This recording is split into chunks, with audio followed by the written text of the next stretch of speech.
Les maths avec Ina et Ruben. Salut les amis. Aujourd'hui, Anne-Claire, elle va nous montrer comment on peut partitionner des nombres. Hein? Partitionner des nombres? Mais ça veut dire quoi ça?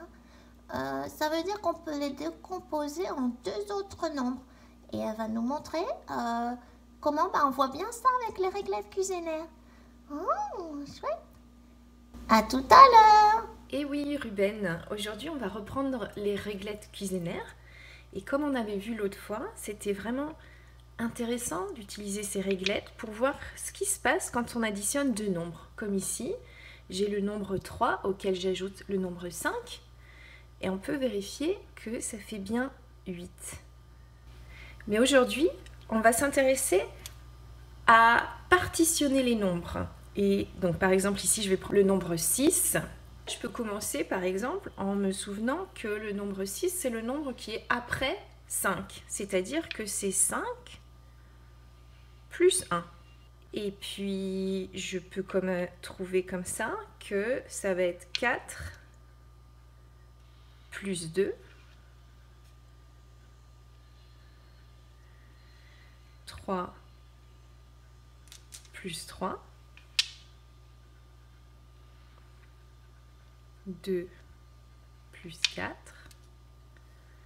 1 plus 5, et évidemment 0 et 6. Donc en procédant de cette façon, j'ai ainsi trouvé toutes les paires de nombres qui, additionnées ensemble, font 6. Donc on pourrait se dire que ça fait beaucoup de façons de partitionner 6. Mais on peut voir aussi que là, en fait, c'est les mêmes. On a 5 et 1, c'est la même chose que 1 et 5.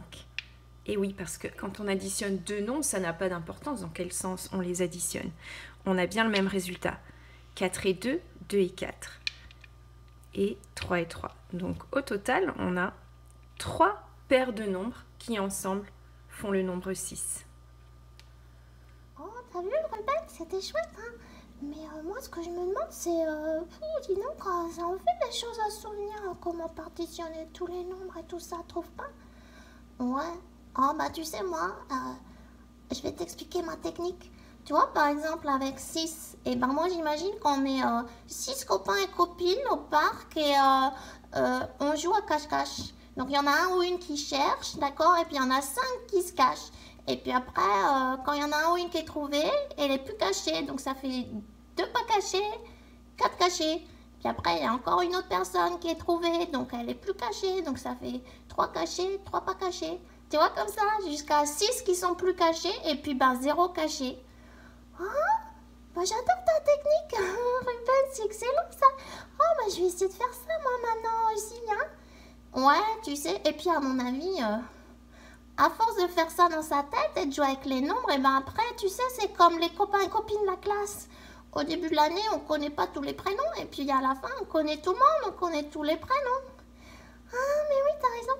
En fait, faut devenir copain avec les nombres, quoi. Ben ouais. Les maths avec Ina et Ruben.